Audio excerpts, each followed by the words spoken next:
This is episode number 82 of Hebrews in Exile with our honorable teacher, Robert B. Holman Jr. and Sean Appleton. And we continue our discussion in part 3 about our opulent land. That is our inheritance that has been made in a contract and a covenant between our patriarch and our ancestor, Abraham, and Yahweh Yahweh. Let's continue our discussion. Let's dive right in. Hebrews in Exile, you know what we do. Let's go! You're the harvest, you're my light, you're a creation, you make everything right. This is Rabbi Robert B. Holman Jr. and Sean Appleton. And this is Hebrews in Exile. Man, I messed that all the way up at the beginning. Thought I was going to lead off. That's okay. You had to come and save my bacon, huh? That's okay, that's okay. That's turkey bacon. Make sure we say that right. Yeah, that turkey bacon. For you Hebrews. Man, I didn't know pigs cohabited with turkeys. And they got turkey bacon. You know what? I'm gonna take a real turn real quick. You know what part of when we were in across the street and we used to eat all that pork and all that bacon and whatnot. You know what part of the pig bacon comes from? Yeah. Comes from the butt. Yeah. Comes from the hind. That's right. My kids turned around and said, you know, when you was eating turkey, when you was eating bacon over there, you eating the butt of the pig. Yeah. I was like, Yeah, absolutely. Didn't know that, but thank you for educating me. There's an interesting thing that we're talking about. Yeah. And that we've been talking about for 2 podcasts. Mm-hmm. Land. I had an interesting conversation with a lady who called me today, wanted to know if I was in Reno. I go, no, I'm in Sacramento, California. And she says to me, well, I'm trying to find a congregation because I'm trying to deal with my faith. Mm-hmm. And I called a synagogue, and I was conversing with them, and in the middle of my conversation, they hung up on me. And she says, I'm just trying to understand. And one of the things that they told me that they did not believe in Jesus Christ. So we're talking, and we're talking, and we're talking. And finally, she asked me the question, do you believe in Jesus Christ? I says, no. I'm Hebraic. So as I began to continue to talk to her and kind of explain to her the narrative, she said that a friend of hers had sent her a complete Jewish Bible by David Stern. Ah, okay. I said, well, you have the right book to work with. I said, even though David Stern is an Ashkenazi Jew and the complete Jewish Bible is written with an agenda. Yet and still, it's the closest thing that I've been able to find that maps back in its transliteration to the Masoretic or to the scroll. Okay, very good. So I'm talking to her and we're dealing with the elephant in the room. And she said something very profound. She says, well, I don't want to be in a debate over Jesus Christ. I just want to have a relationship with my Creator. And I said, okay, we don't have to debate it. I says, because there's really nothing to debate. That's right. So I says to her, I says, listen, and we must have talked for a long time, but I finally got around to this point. Okay. I says, listen, you said to me that you want to have a relationship with your Creator. Now, your Creator has a name. He's not God. I says, that's the subject for another time. I says, in your complete Jewish Bible, in Shemot chapter 3, I think around verse 12 or 13, you read down where Moses asked him, who shall I say sent me? And he says, Yeh Asher Yeh, and this shall be my name throughout all generations, Yod He Vav. I says, when you get down to where it says Yod He Vav, I says, that's the name of the Most High. I said, that name is not recorded in any Greek-inspired writings. I said, so you see, the Most High has a name, and Yod-Heh-Vav-Heh is the name of the Most High, Yahweh. Some people call it Yahuwah. I says, but that's his name. So now I said, I want you to do me a favor. I said, you said you wanted to have a relationship with the Most High. I said, I'm going to tell you how you have a relationship with the Most High. Let's go to Numbers chapter 15, verse 15, and let's read that, because there the Most High says, for you, Israel, there shall be one Torah, not only for you, but also for the foreigner who is living with you. I said, so everybody who's not Hebrew Israel are foreigners. I says, I'm listening to you, and I'm detecting by your voice that you're not a melanated person. I says, so you're a foreigner. I says, but you can join with the Hebrew people if you do one thing. So I give her the scenario. I says, look, you have a father and a mother, okay? And you live with your father and your mother, and there are criteria that your mother and father give you. If you want to live in my house, you want to live with me, then you got to live according to my rules. You don't live according to my rules, and you got to go. Right. I said, well, that's what the Most High said to Hebrew Israel. Because Hebrew Israel decided they didn't want to live by his rules, so we're out here in exile. I says, but there is going to come a day and a time when we are going to return back to our land. True. And not to anybody's heaven. True. I says, go to Psalms 115, where he reads, he says, heaven belongs to me, and earth I have made for mankind. So we're never going into the realm where he is. So she's listening to me. So I said, now do me a favor. I said, because you said you don't want to debate, but you want to have a relationship with your Creator. I says, you have to go and understand that Israel's relationship with the Most High is not a matter of things that are germane to Christianity. They are a way of life. I says, there is one word. There's one word. I said, if you do me a favor, go start reading from Genesis, which is Bereshit, to Devarim. Read all 5 books. And I want you to write down how many times you see the word obey. And then the question is, obey what? Because he's telling you what to obey. Correct. And if you are willing to agree with the Most High in terms of the things that he's telling you to obey, I says, you will get an invitation to the land. I said, now here's something that you're never going to hear in the Christian church because they don't know nothing about it. The Most High has 8 days. We're in the 6th day. The 7th day is the day of the Messianic era, and it's the day of the millennium when the Most High is going to bring all of his people that fit the criteria back to the land. I says, you can be in that number. I says, and when you get in that number, I says, the things that you don't understand now, the nations, because you're from the nations, I said, the nations are going to say, let's go up to Jerusalem, for the Torah of Yahweh is being taught there, where you will learn the specific requirements for living with the Most High and in the land. I said, so now you're concerned about your eternal salvation. I said, eternal salvation cannot be granted to you by a man who died on a cross. When you get to reading the text is going to tell you that every individual that sins is accountable and will die for his own sins. I said, so read through those 5 books. Tell me how many times the Most High says obey. You're going to hear about why his people are in exile, and you're going to find out in those 5 books how to have the relationship that you need to have with the Creator so that you can live in peace and so that you can have eternal life. Wow. I said, now if you have a problem with that, I said, just call me.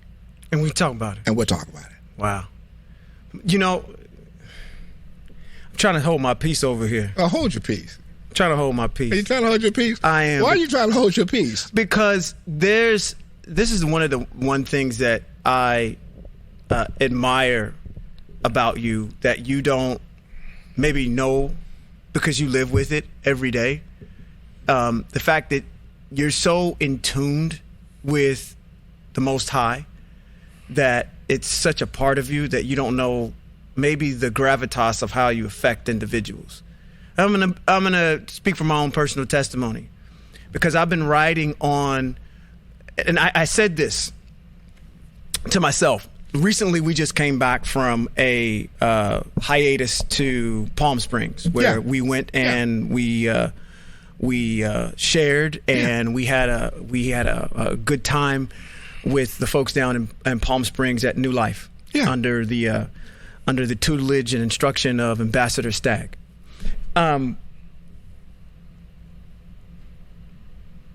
There have been points in my life, 2 of them, and one just happened just recently, where I can say there's a paradigm shift, an ideology that has shifted in my mind. I'm going around Robin's Red Barn. Just stay with me. I'm not going nowhere. I'm not going nowhere. Hey, we podcast. We podcast. We got time. Anytime it seems like when we go out of town, the Most High I have an epiphany. First time we went out of town, we went out of the country. Yeah.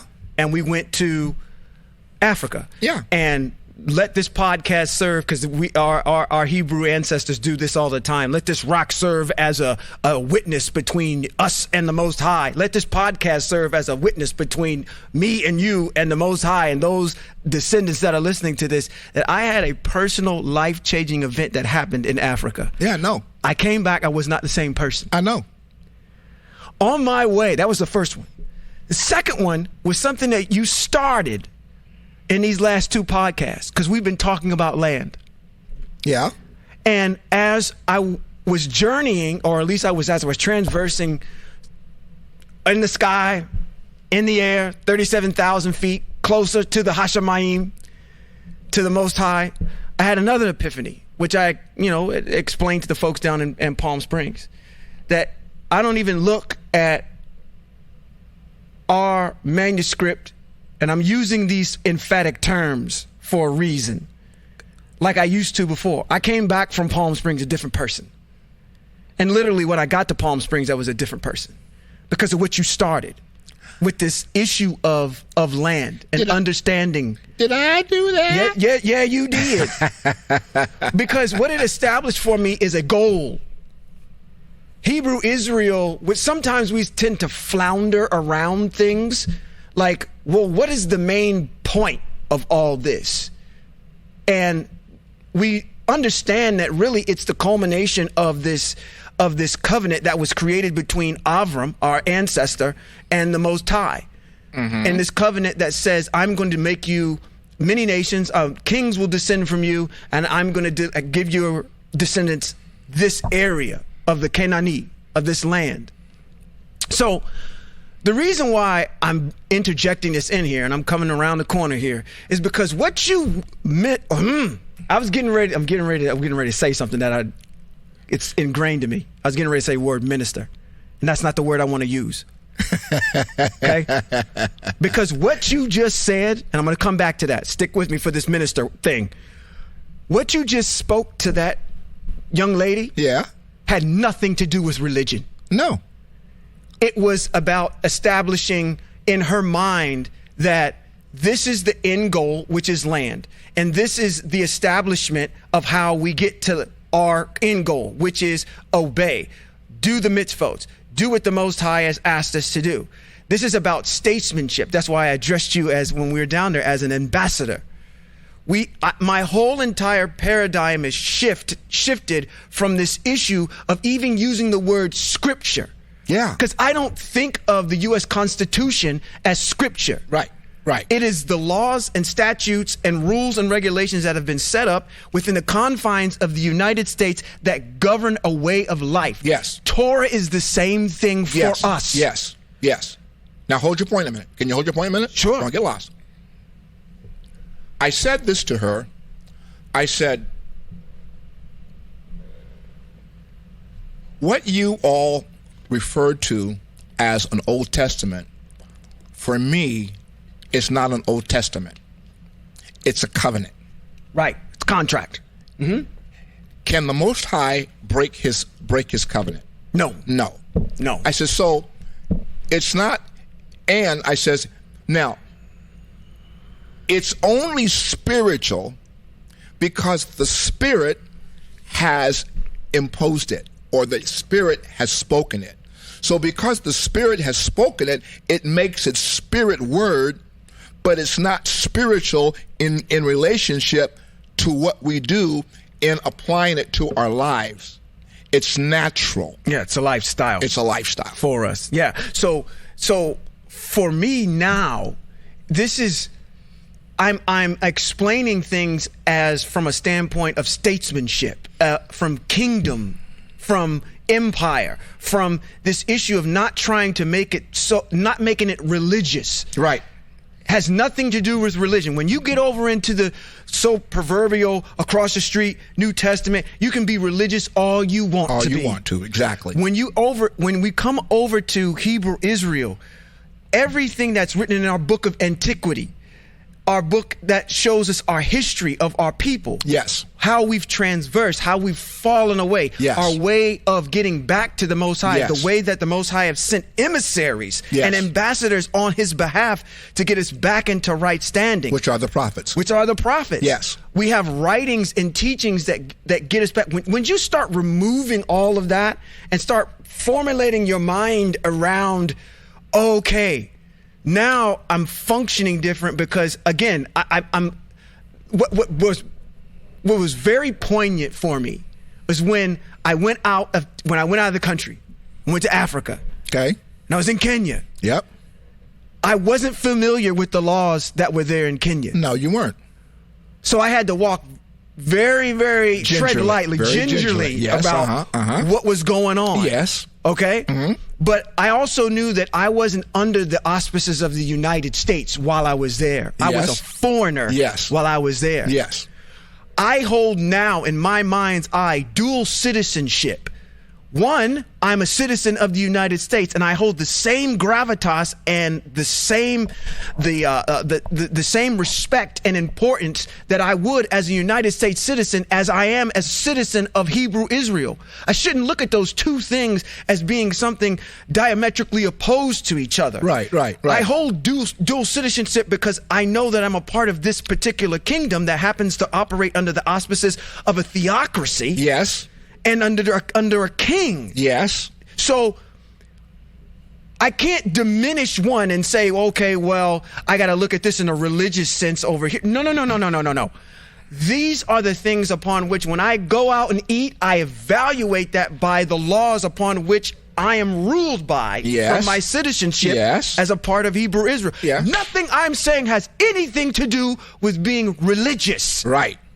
And that's the problem with a lot of us that we have. Yes. We tend to fall back into, I got to explain my Hebrewism from a religious standpoint. No, we're not doing that. and as I talked to the young lady today, I took her out of that realm. Right. And she had to pause and think about what was happening. You know, and she was quite amazed that I took the time to talk to her. And she told me, she started sharing something, but she says, now, I'm going to share something with you, so that when I tried to share it with the rabbi, he hung up on me. So just stay with me. I said, I'm not going anywhere. I says, you've called me, and your call to me is important enough with what's on your heart and mind that I need to take the time to help you to understand. Yeah. I says, now, what I have discerned in our conversation, I've discerned that your heart is in the right place. The Most High said he tries the reins of the heart. He knows the heart. He tries the reins of the heart. It is our heart that connects us to the Most High. It is the desires of our heart that causes him to respond. I said, so he's responding to you in light of your quest to have a relation with him. I said, and it's not by happenstance that you call me. That's right. That is absolutely correct. And there's there's no such thing as coincidence. It's not by happenstance that you call me. No. And I think that if we get down to if we're having a philosophical discussion here, I think that for the most part, because of what you just said, the Most High sees what's inside a person. He can see whether or not you fake about it or not. Yeah. And our desire to have that relationship will lead you on a path where he says, listen, I understand where you're trying to be. I'm going to put things in your path. Hopefully you have an ear to and eyes and vision to see what I'm trying to do, and you acquiesce to it and to be pliable enough. So I want to publicly, like I said, you were so in tuned, and this is why I gave you this accolade, because you've learned and forgotten more than I'm going to learn. And I understand that. And listen, I honor you as a mentor, and the fact that there's a lot of fish bones on your chin for a reason. There's a lot of wisdom that's there. And there's a Torah mitzvot that says that you're supposed to respect those in the position of wisdom. And like I said, this discussion, starting with the goal of where we're supposed to end up, has sparked a life-changing event where I can say now there's two distinct points within. Number one was meeting you over at SeaTac. Number two was the one going over to Africa. And number three happened in Palm Springs. Wow. All while I was transversing, and I said, I'm in a totally different space now. Wow. I have no fear when I get in front of someone to speak about Hebrew Israel, because I'm not speaking from a standpoint of religion. No. I'm speaking from a standpoint of statesmanship. As proud as I am to say that I'm an American citizen or a person from the United States when I travel abroad, I got that same conviction and same confidence when I talk to somebody, because all I'm doing is talking about, what we don't eat that way in Hebrew Israel. You can eat that way because you're here, and that's great. We don't do those kind of things here in our nation. That's right. And now, it may seem remedial, but that was eye-opening for me. Now, what's different? And I want to make a reference to what you've just said. There's no difference in what you said that is also applicable to the Nation of Islam. The Nation of Islam functions that way. Yeah. They have their criteria that's germane to them as a nation. Correct. And they don't operate outside of that. That's right. We, on the other hand, we are part of a nation that has come into existence at the behest of the absolute all-existent one, whose name is Yahweh. Mm-hmm. We are his nation. We are his people. We are his children. We are his son. And he has given to us such a great and such an honorable status and such a great and noble constitution and governance that governs us, that fills us with wisdom, knowledge, and understanding, so that we can share the wisdom, knowledge, and understanding with the nations. That's our job. Yep. That's it. That's our job. Yeah. That's our job. Oh. Well, shall we get on it? Let's talk about it. Well, let's start tonight. And once again, I want to invite our listeners to go and get your scriptures, because I'm gonna do a lot of reading tonight. Once again. And we're going to start tonight in Yeshayahu, that's Isaiah, chapter number 4, and we're going to read verses 1 and 3. Then we'll talk about them. Okay. Now, it opens with these words, on that day. Anytime you read in scripture text where the Most High talks about on that day, or when that time comes, he is always making a reference to the redemptive state and the redemptive period when we are going to be brought back and redeemed back in the land. Okay. It's always a reference to the Messianic era. Right. You're never, ever going to hear a conversation in Christendom about the Messianic era. because they think they're already in it. Yeah, that's the case. And the question came up today in my conversation, well, the Christian church is always talking about Jesus is coming. I said, I'm an octogenarian. I was born in the Christian church. I says, and I've heard that Jesus is coming ever since I've been in the world. And he ain't come yet. Right. I says, not only has he not come, he can't come. I said, so let's put that in perspective. We'll be waiting till your face turn blue. He can't come because he has nothing to do with the redemption of Hebrew Israel. Right, that's correct. And if you're of a Greek mindset and you're waiting for that experience to happen, you're going to grow old, gray, you're going to be in the grave, and you're not going to witness what the Greeks have put up on you to happen. What you will experience, I said, if you are so chosen to be elected by the Most High together with his people in the land, you're going to wake up and you're going to say, what the heck happened? Right. You're going to have a rude awakening. You're going to have a rude awakening to find out, oh, this ain't heaven. No, it's not. Yeah. It's earth. I said, now let's put something else in perspective.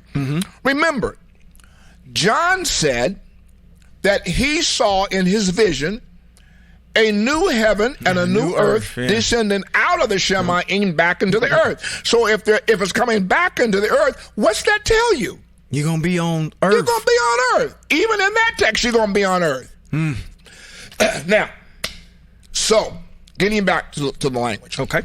On that day is a prophetic statement that is germane to the redemption of Israel. Okay.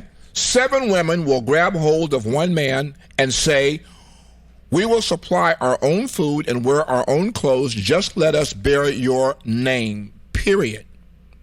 Now, we know. Wow, that's a Torah mitzvah. Yes, it is. Man, that's a Torah. See?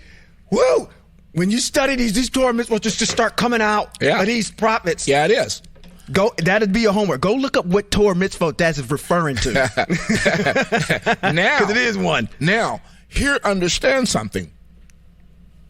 That in Hebrew Israel, the Hebrew people in the land, the men were allowed to have multiple wives. Yeah.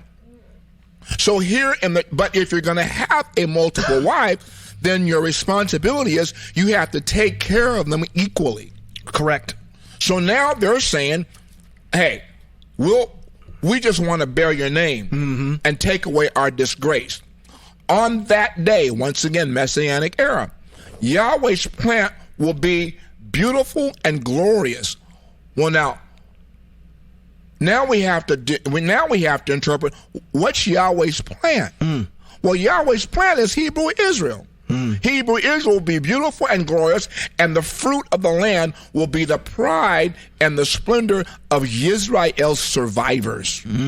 Those left in Zion and remaining in Jerusalem will be called set apart, and everyone in Jerusalem written down for life. Where are we? Land. Now, let's listen to Yeshayahu 14:1. 14:1, all right. He says, for Yahweh will have compassion on Yaakov. He will once again choose Israel and resettle them in their own land. Where foreigners will join them, attaching themselves to the house of Yaakov. So now we have to go back to Numbers chapter 15 and 15, where he says to Hebrew Israel, there shall be one Torah for you, Israel, and for the foreigner living with you. So now he's allowing us to understand something very important that the prophets say. Now I got to ask a question. What prophet is speaking across the street? What prophet is speaking across the street? None. That's what I'm saying. I'm looking at you like, none. Who is that? None.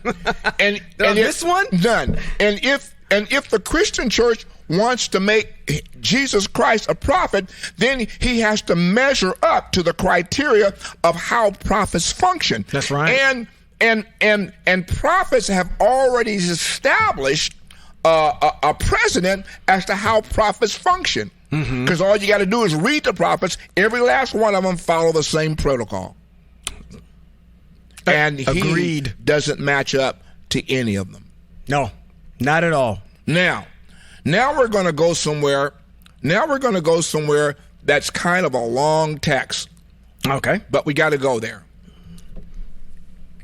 And I want to read this to you. And I want you to turn with me to Yeshayahu, Isaiah, chapter number 49. 49. And we're going to read this through, because we got to read this through in order to understand the narrative of what's being talked about. We starting at the top? Huh? Starting at the top, verse 1? Yeah. All right. Start verse 1. 49 and 1. All right, here we go. Coastlands, listen to me. Listen, you peoples far away. Who's far away? We are. Who's far away? We are in exile.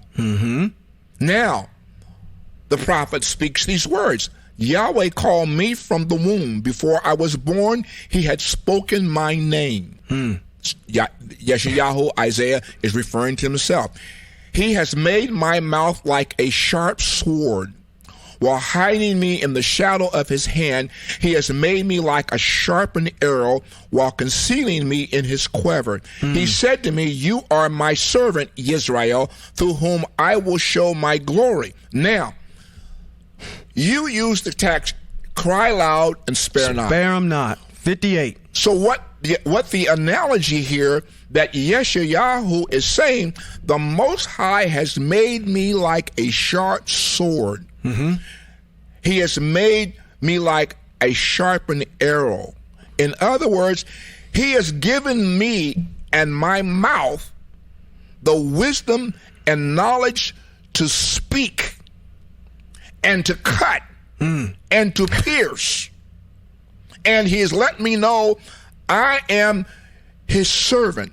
But not only am I his servant, he says, you are my servant Israel, through whom I will show my glory. So now he's saying that the whole nation of Israel is there for him to show his glory. Yeah.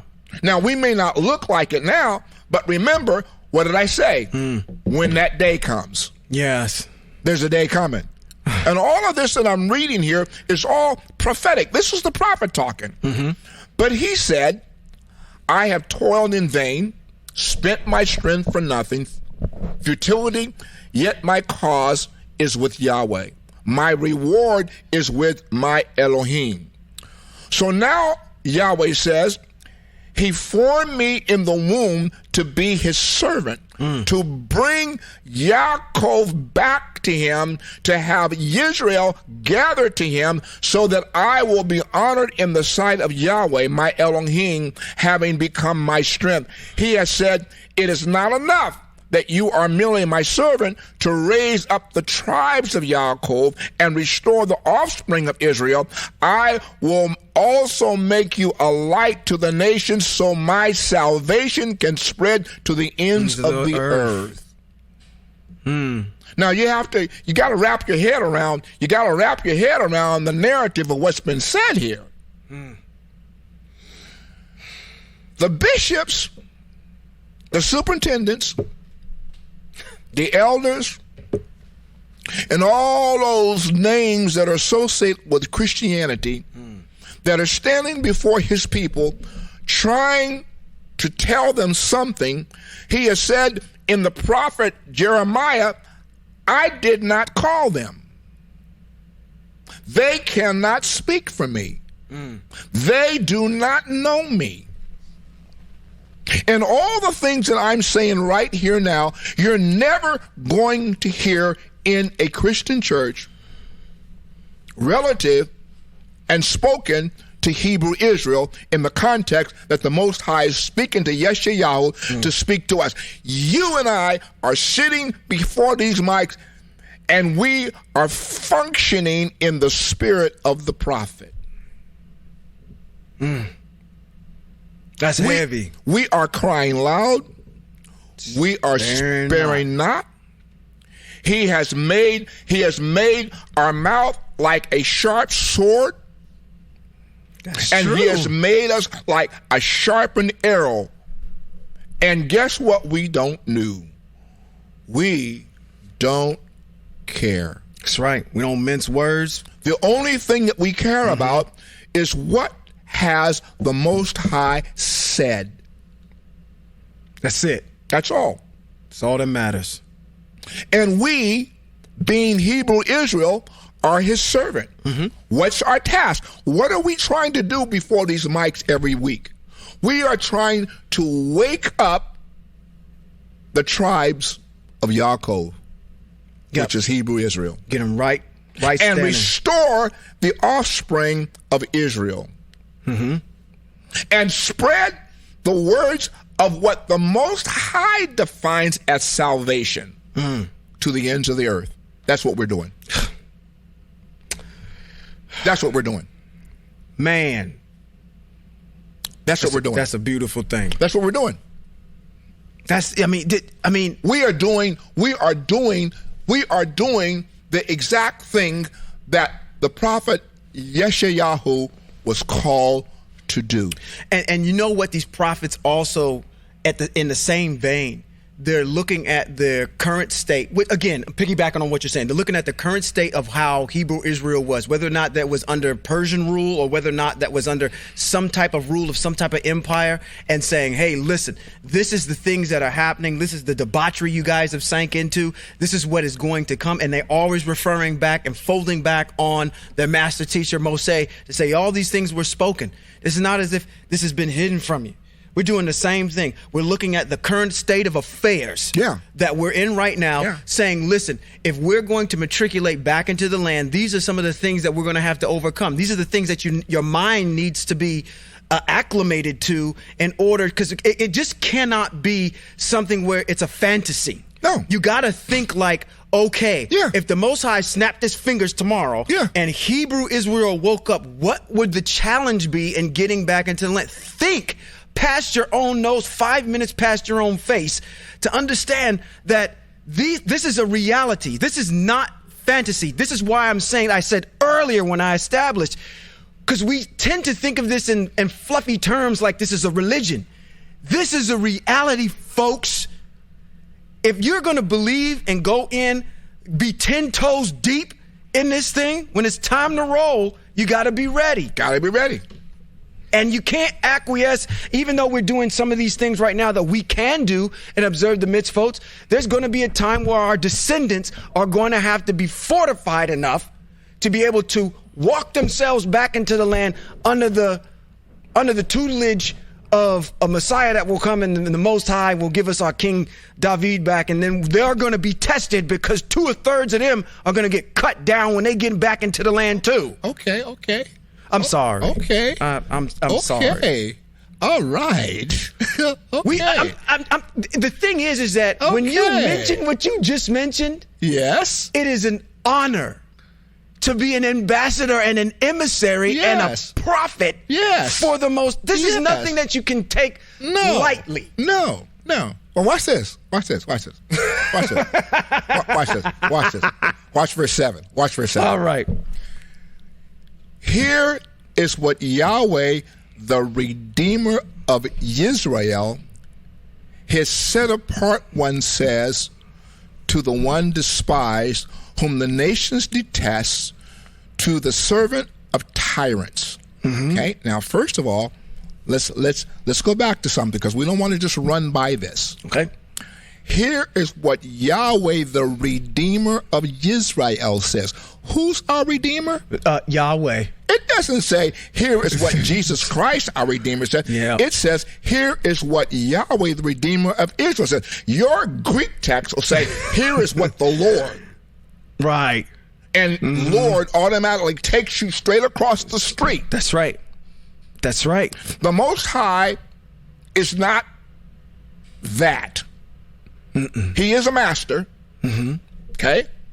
And if we look at the word, as the Ashkenazis use the word Adonai, which happens to mean master, as Lord means master, but in the Hebrew text, it's not written that way. It's written Yod He Vav He, which is the name of the Most High. So it's saying here is what Yahweh, the Redeemer of Israel,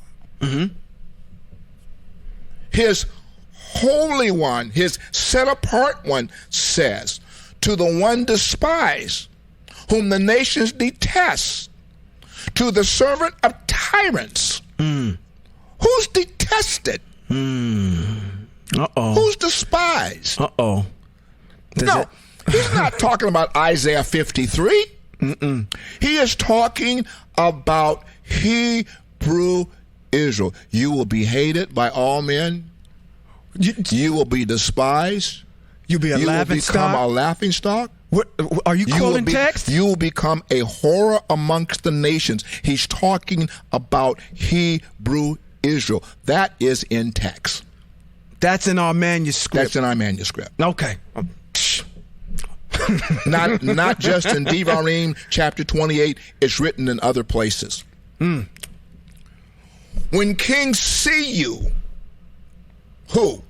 You despise, you nation that's detested, to the servant of Tabernacle. When kings see you, they will stand up. Princes too will prostrate themselves because of Yahweh, who is faithful, the Holy One of Israel, who has chosen you. Wow. How cathartic is that? Listen, and the problem with our people is that they don't identify that is talking about them. Because they don't. You know why they don't? That's the travesty. No, don't. It's yes, it is a travesty, but here's the problem. Okay. How can they hear unless without a preacher? From their own text. How can he preach unless except he be sent? Right. And the Most High is saying clearly in the prophets to those that are trying to speak across the street, I did not send you. As a matter of fact, I don't even know who you are. Right. Yeah. Now, let's go on. Here's a word in here, okay? All right. Here is what Yahweh says. At the time when I choose, I will answer you. Not when you want it, but when he chooses. At the time when I choose, I will answer you. Who? I'm going to answer you, Israel. But there's a time coming. And it's not tomorrow. He can come anytime. No, he can't. That's right. Can't. There's some criteria that need to be set up prior to that. And our redemption is not going to happen tomorrow or anytime. And the reason why our redemption is not going to happen is because the heart, soul, and mind of Hebrew Israel has not arrived yet at a repentant state. That's correct. What is the repentant state that Hebrew Israel has to arrive at? Turning back to the mitzvot, his laws, his rulings, rulings, and his instructions. Yep. Now, so I will answer you. On the day of salvation, I will help you. On the day of salvation is the day of redemption. Salvation means deliverance. Yep. So at the time when I choose, I will answer you. On the day that I deliver you, I will help you. I will preserve you. And I have appointed you to be the covenant for a people, to restore the land and distribute again its ruined inheritance to their owners. Yeah. Who's the owners of the land? Hebrew the Most Israel High owns the land, but He is given to us in perpetuity. Correct. So it's our inheritance. To say to the prisoners, come out. To those in darkness, show yourselves. They will feed along the paths, and on the high hills will be their pastures. He's talking about in the land. They will be neither hungry nor thirsty, nor scorching with scorching wind nor sun will strike them. Semicolon. For he who has mercy on them will lead them and guide them through to springs of water. We're not talking in allegories. We're not talking in metaphors. We're talking about the real. He's not giving us allegories and metaphors. And there's nothing spiritual in the text. Nothing. He's telling you exactly what's going to happen when we get back in the land. Excellent. I will turn my mountains into a road. My highways will be raised up. There they come. Who's they? Exiled Israel. Some from far away, some from the north, some from the west, and some from the land of Shinim. But, we're going to have a song. Sing, heaven, rejoice, earth, break out in song, you mountains, for Yahweh is comforting his people, having mercy on his own who have suffered. We are suffering in this exile. And you know what? Wow. While our people don't have anybody to teach them, it doesn't change the narrative of the Most High. You're suffering, and you just keep adjusting to the suffering, when in fact all you have to turn to is back to his laws, his teachings and instructions, and have shalom and peace. I hope I remember this at the end, because I got a testimony I want to share. Okay. All right. But Zion says, Yahweh has abandoned me, again has forgotten me. Now, listen to the Most High say, can a woman forget her child at the breast and not show pity on the child from her womb? Even if these were to forget, I would not forget you. I have engraved you on the palms of my hands. Your walls are always before me. The Most High is saying to you Hebrew Israelites out there that we're talking to over these mics every week that are listening to this podcast. Come on. I knew it. Man. He just hit me. He just hit me with a boom. You have to realize how important you are to the Most High. You have to realize how opulent you are. You have to realize how great of a nation of people that you are. Even in this exile, you are still great. I have engraved you on the palms of my hands. Your walls are always before me. Your children are coming quickly. Your destroyers and plunderers are leaving and going. When that time comes. That's right. Raise your eyes and look around. They are all gathering and coming to you.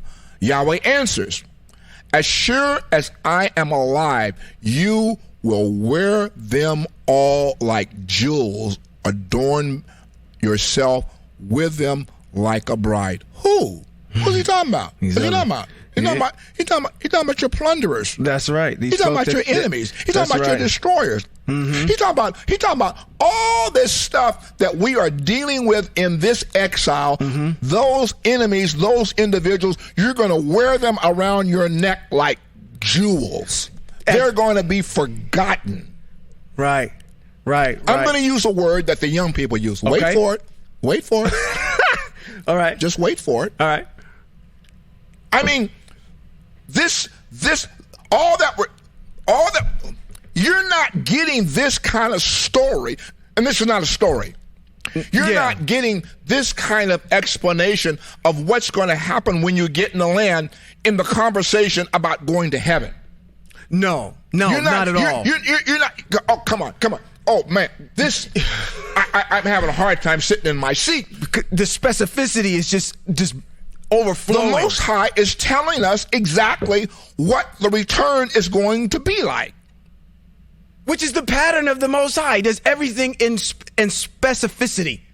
It's specific. You don't have to wonder about anything. For, listen now. We talked about in the prior podcast about the land being devastated. Yes. And laying fallow. Listen to what he says. For your desolate places and ruins and all your devastated land will be too cramped for those living in it.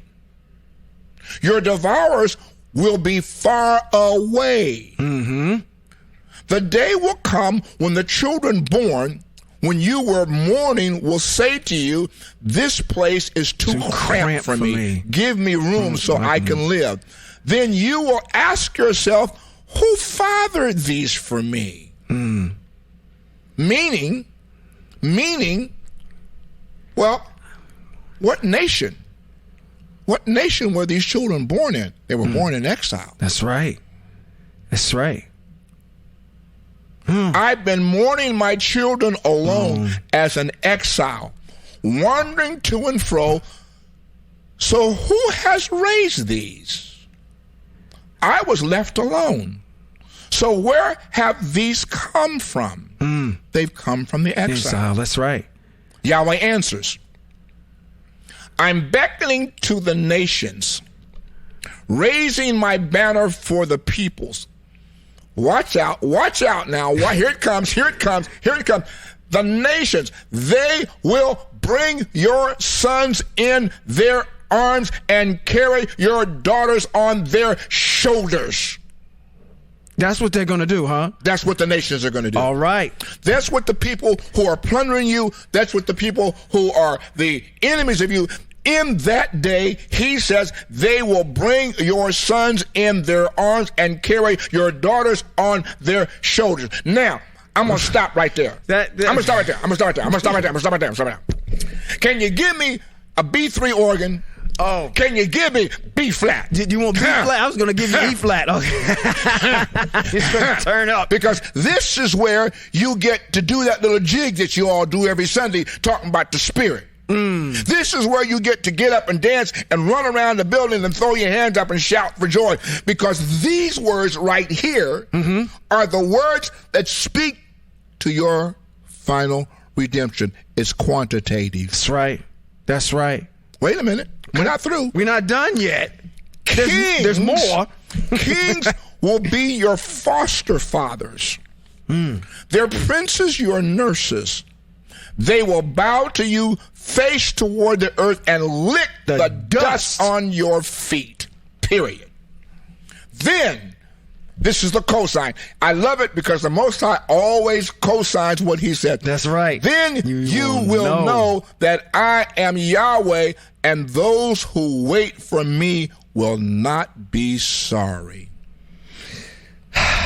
Now, the question is, where you want to go? You want to go to heaven? Or you want to go back to land? Or do you want to go back where the Most High has promised you security and said to you, you are inscribed in his hand? I'll take door A, please. I don't want this other one. I'm gonna tell you that right now. So, and that's the land. So I'm behind door A. trying to explain to this lady today. I said to her, "This is testimony you're talking about, right?" No. Oh, that's not it. Okay, because I wanted to remind you. I'm trying to explain to this lady today that the difficulty in life is for truth to conquer a lie. Yeah. I don't care what the narrative has been over these many, many years about the text across the street. It's a lie, and the truth is not in it. That's very true. Doesn't matter. No. I explained to her, and I asked her what her profession was, and she was saying to me, she was saying to me about all of this that I'm sharing and we share each week on this podcast. It's a lot. It's a lot. I said, it was a lot for you to get your degree. Sure. But you got it. That's right. That's right. I said, and what you learn, if I now come along and tell you that, that foundation that you have is whack, I'm going to give you a new foundation, you'd look at me like I was crazy. That's right. Because you know that the foundation of your profession is proven and it's tangible. Right. And now I'm gonna come and give you something that's whack, that doesn't meet up with that, and turn you around and send you in a different direction. You'll lose your professional license. That's correct. That's correct. I said, that's what the Greeks have done. Now, let me get to my testimony. And it's wrapped around these. It's wrapped around this context of faithfulness and understanding the promises and the commitment that the Most High has made to Hebrew Israel. Okay? All right. I've had a traumatic 2 days. Monday, Really? I came back. Well, we got back Sunday. Monday, I had to go in for a procedure, medical procedure. Oh, okay. I'm sweating this. I've been sweating this for months. All right. I've been waking up in the middle of the night, can't go back to sleep because I'm meditating upon it because it's got me really just bummed out. Okay.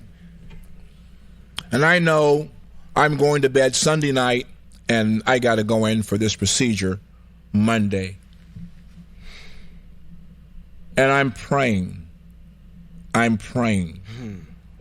Most High, I said, your word said that you would keep him in perfect peace whose mind is stayed upon you. I says, that's what your word said. That's right. It's true. I said, now my mind is connected to your rules, your instructions, your mitzvos, and your commandments. I meditate upon those and I think about those constantly. Even in my sleep, I'm thinking about them. I need you, Most High, to honor your word and keep me in perfect peace so that when I have to go through this thing, I will be calm. And I won't be afraid. Oh, okay. My doctor sent me some Ativan to take to calm my nerves. I decided that I wasn't going to take it. I said, Most High, I'm going to depend upon you, for you said you would keep him in perfect peace whose mind is stayed upon you. Now my mind is stayed upon you. So, therefore, I'm counting on you to give me perfect peace. I get there, and I'm going into the room, and I ask the technician, how long is this going to take? He says, about 40 minutes. I said, heck no. Heck no. What was the expectation? You were going to be out there? I go, no, I'm not doing this. Oh, okay. And then the Spirit spoke to me and said, you got this. You got this. I will keep you in perfect peace whose mind is stayed on me. Not on Jesus Christ, on the absolute all-existent one whose name is Yahweh. Okay. I didn't take the Ativan. I went through the procedure, and I came out Flying colors. great.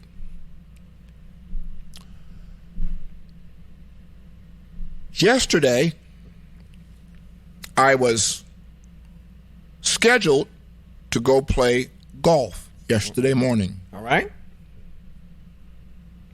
The Most High spoke to me before I left my house and told me, don't go to play golf today. But I'm thinking that's just me. I'm going to go anyway. So I get to the golf course, and I'm putting around, getting ready to start my round. Okay. And I'm just whacked. I'm not clear. Everything just going loopy doo. So I have my Apple Watch on. I says, well, let me take my Your blood pressure? no Your heart rate? Oxygen? Apple got everything. graph with the cardiograph. Cardiograph, okay. Let me take a cardiograph and see what's going on. So I take the cardiograph and I'm looking at it, and it says to me, you are in AFib. And I go, oh shucks. Now I know I've gone through procedure to have all that taken care of. That's right, you did. So why am I in AFib? Because I'm loopy doopy doo. I tell him, I said, well, I have to withdraw. I said, well, do you need to go to the emergency? I says, no. I says, I'm going to go home. I'll be fine. I get home and I call my doctor. My doctor, I explained to them what's going on. My doctor says, okay, can you get in here by 11:30? I go, yeah, I can be there. So Okay. I drive myself there. I get there. I go in. They hook me up to all the machines, and they're running electrocardiograms to see what's going on. Okay. Now, I'm praying. I'm praying to the absolute all-existent one. And I'm saying to him, this body belongs to you. I can't fulfill my assignment that you've given me Unless I have. unless I'm healthy. Right. So I get in there, they run the electrocardiogram, and the doctor comes and he says, well, I look at your cardio, but you're not in AFib. How do you feel? I said, well, right now I kind of feel a little strange. He says, well, you're not in AFib. So I take my watch again, and I run it, and he's watching it, and he's looking at it, and he says to me, I don't know what your watch is saying, but it's incorrect. You're not in AFib. Okay. So, what's the... My head cleared up. Everything went bright as if absolutely nothing had happened. You know what my point is? Yeah. You know No, what my I don't point know is? what your point is. You know What- my what- point what's- is? What did you... I said to the Most High, I said, it says in our text that you wrote that you, Yahweh, are the healer. It's true. You're the healer. It's correct. I said, I appeal to the one who is the healer, That's right. and you have healed me. Case closed. Case closed. What am I trying to say? The dependence that we have in knowing, even as we talk about the land, is that our confidence and our trust has to be in the one who said it. That's right. That's right. And not some wannabe who's trying to push himself off as being something that there's no way I'm going to say it. I'm going to say it. I'm going to say it. I'm going to say it. Okay. And I'm not trying to be vulgar. There's no way in hell he can be what he claims to be. Wow. By virtue of the support of the prophets and by the support of the Most High himself. The Most High just told us here in Isaiah that he was our Redeemer. That's correct. That's correct. So if he's the Redeemer, nobody else can be. That's right. And he is an opulent spirit. It's correct. You know, that's Ostentatious. opulent. Opulent in his own right. Yeah. And who am I going to listen to? I'm going to listen to my Father, That's right. and his name happens to be Yahweh. Yeah. Wow. You know, it's interesting that you have that testimony, because it's literally because these things have been written on your heart. You were able to pull that right off of your hard drive immediately. Oh yeah. And as you know, we are be able to supposed to in any facet of our life. You use something that was in text, because of getting back to full circle to where you were telling this young lady, is to have, if you want to have a relationship with the Most High, you're going to have to study. You're going to have to get back and read this text. And what you did at that doctor's office or prior to is, I'm under the impression that the Most High knows obviously what's going on. Yeah. But maybe it was more for you to audibly hear yourself saying, you know, just like any time that we sit down and we go over something and we say, oh, a mitzvah just popped out, and I evaluate the situation by this particular mitzvah. It's coming right off of your hard drive to say, this is how I'm supposed to function. When I was across the street, if you probably would have been in the hospital. Yeah. On something talking about calling on the name of some dude that puts on his pants, just like you and I. Yeah. And said, I'm not going to sit there and honor that. If you want to call on him, then let him show up in the room and hook up the EKG to you and give you your IV. Right. Because I'm not going to do it. Right. Because this particular procedure that I have to go through quite often is devastating to me. But the Most High showed me how to conquer it. Yeah. That's a beautiful thing.